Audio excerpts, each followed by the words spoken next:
I actually kind of feel bad for the Washington Nationals right now. It's hard enough to prepare a game plan for the Yankees when Giancarlo Stanton isn't blistering hot. How do you even pitch to this guy right now?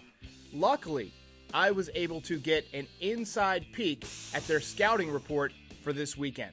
Fully armored, very tough, but outside it's living human tissue. Flesh, skin, hair, blood. Listen and understand. It can't be bargained with. It can't be reasoned with. It doesn't feel pity or remorse or fear, and it absolutely will not stop, ever, until you are dead.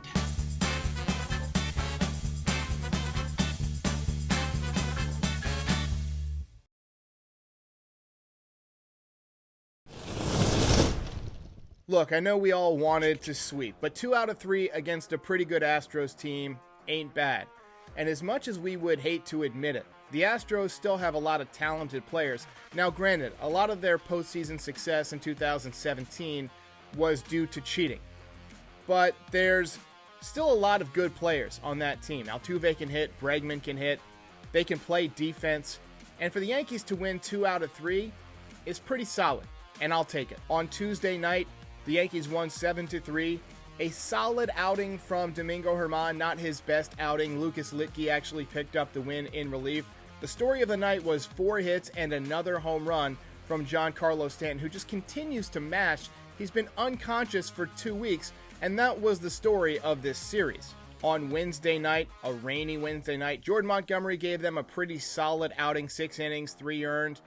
And Jonathan Loaisiga picked up a vulture win in relief. He's been outstanding out of the bullpen this year.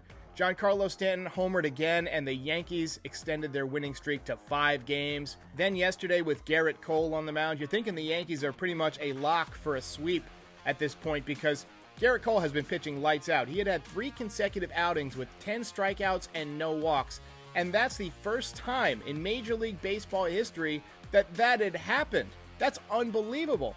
But he goes 7 innings, gives up 2 runs, no walks once again, just 4 strikeouts. But it's the bullpen that coughs it up.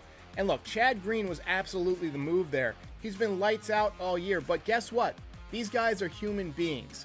I saw a lot of people on Twitter and a lot of people in my comments saying that Chad Green sucks, the bullpen sucks, this guy sucks, that guy sucks. Let's try and be a little less toxic towards these players and realize that they're human and they're going to have bad games. Overall, the bullpen has been fantastic this year. You don't want to go 2 innings with Aroldis Chapman in May, even if you are going for a sweep, because you have to think about the long game. You don't want to overuse him in May because then you don't have him when you're facing the Astros in October. And we need Chapman to keep pitching the way he's pitching. He's been lights out. He's been just as unconscious as Giancarlo Stanton, but from the pitching side. So let's just take a step back, realize that, hey, we got 2 out of 3 from a pretty good team. Let's go get the Nationals. I've seen a number of people ask, how long can Giancarlo Stanton possibly keep this up? How long can he be this blistering hot? It's been a couple of weeks, and I've got good news for you. Giancarlo Stanton tends to go on streaks that last a while. And so far, it's been 12 games. He's got a 12-game hitting streak. Over that span, he's batting .481. He's got 6 home runs. He's got 25 hits in the last 12 games. He's averaging more than 2 hits per game. He's got 11 RBIs. His OPS over the past couple of weeks is 1.413. That is psychotic. He's got 9 home runs and 23 RBIs on the season, batting .312. But let's take a look back at his streak in 2017 after he got moved to the number 2 spot, which is a very similar situation to what just happened. Aaron Boone moved him into the number 2 spot. Yesterday he said it was, quote, just for the heck of it. Hey, look, I'll take it the way it's had results. But typically you'd like your manager to put a little bit more thought into things. But anyway, let's go back to Stanton's 2017 streak. From July 24th to September 4th, 2017. That's a 40-game stretch. Giancarlo batted .322 with 23 home runs and 47 RBIs. He had 47 hits over those 40 games and 28 walks, good for a 1.288 OPS. That was crazy. He ended up with 59 home runs and an MVP award, his first and only MVP award. So can Giancarlo keep it up? I think he can. He didn't have any Aaron Judges hitting behind him in Miami. And I think that Aaron Judge, despite a cold series against the Astros, is still going to have a really good year. He's been pretty good overall if you take his numbers in aggregate. So Giancarlo, if he keeps getting pitches to hit and can stay healthy, might make this streak last a while. Gio Urshela's been having a really nice season, but he had to depart yesterday's game with a knee injury. He ended up in New York Presbyterian Hospital getting an MRI on his knee. I have not seen any results on that MRI yet, but I did think that it was interesting that Miguel Andujar began the game in left field at AAA and then moved over to third base. Now, I do know that they're trying to get him reps in both places. They're trying to get him used to being a utility player, a guy who's in there for his bat and can kind of just fill in at various spots. But if Urshela ends up going on the injured list, which may be a possibility, anytime you have an MRI, the possibility exists that it's a serious injury. If that happens, I think you're going to see Miguel Andujar. You also might see Derek Dietrich come up. He can play a little bit of third base. You also might see Kyle Holder. He's a defensive first player. Personally, I would rather have Miguel Andujar because he can play left field, he can play third base. And the only way he's going to get better at it is if you keep running him out there. So if he makes some errors early on, let's not trash the guy. Let's try and support him and hope that he can get better because we need his bat. He's got an electric bat when healthy. I don't know if he's ever going to return to the form that he had prior to labrum surgery, but he still has pretty good bat speed, judging by what we saw in spring training and what he's done so far in AAA.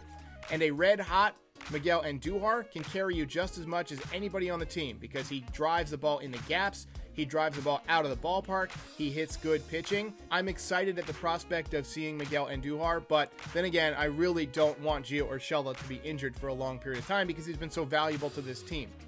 Luke Voit might also be on the way back.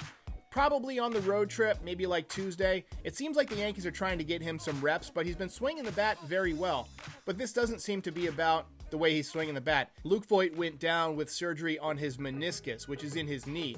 So he needs to build up reps and strength in that knee. He needs to be able to play 9 innings 3 or 4 days in a row before the Yankees can call him back up. Or else he's not really a full-time player for you. So I think you're going to see him probably play a few more days, get a day off, and then he'll come up to the Yankees.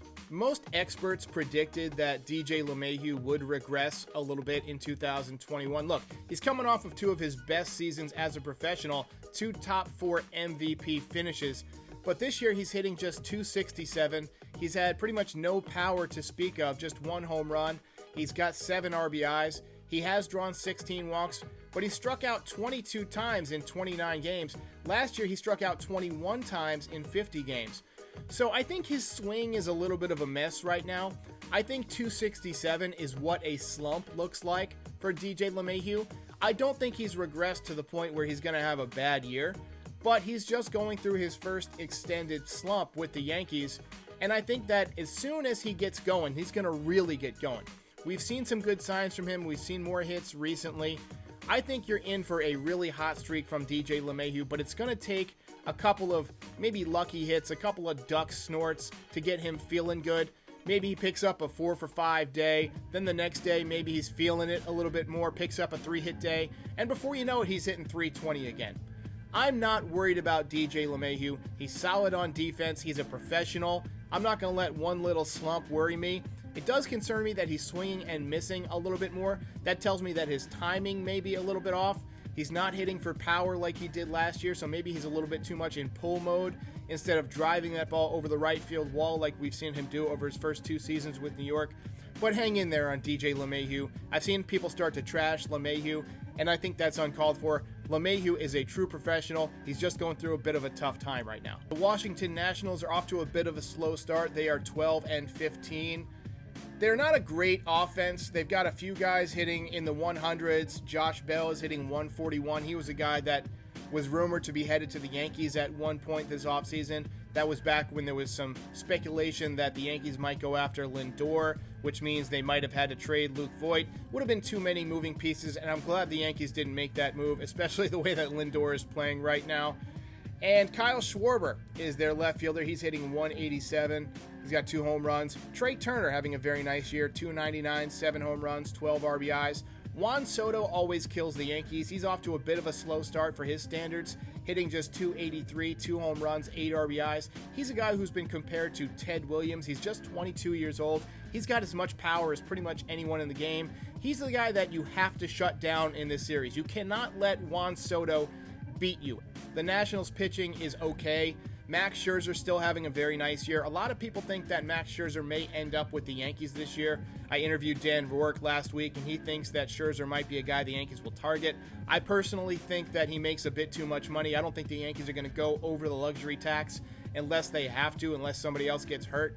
But Max Scherzer's 2-2 with a 2.54 ERA. The Nationals have Patrick Corbin, a guy who also almost ended up as a Yankee. He's 1-3 with an 8.10 ERA. He's a better pitcher than that, so he will come around. Their bullpen doesn't scare me at all. Their closer's Brad Hand. He's pretty good. He's a left-handed pitcher. I wanted the Yankees to get him this winter. He is unscored upon in 10 innings, 2-0, 0 ERA. But other than that, they don't have a ton. The Yankees can pitch to the Nationals. I need Jameson Taillon to have a good night tonight. He's got a 5.24 ERA this year, so he's been a little bit up and down. The big issue for me with Taillon is that he seems to tire out in the 3rd or 4th inning. He's usually really good to begin the game. He has a lot of really efficient 1st and 2nd innings, but once he gets to about 65 or 70 pitches, he seems to run out of gas. Maybe that will come with time. That could be a product of just not having pitched much over the past few years. It could be a product of 2 Tommy John surgeries, though. So he's a guy that you need to keep your eye on and make sure that he's not just an opener, that he can be a true starter that can give you 6 or 7 good innings. That's what I'm looking forward to. I also really want to see what Kluber does this time out. He's been pitching lights out the last couple of times. I think he's going to give you a good start this weekend. My prediction, Yankees are going to win 2 out of 3.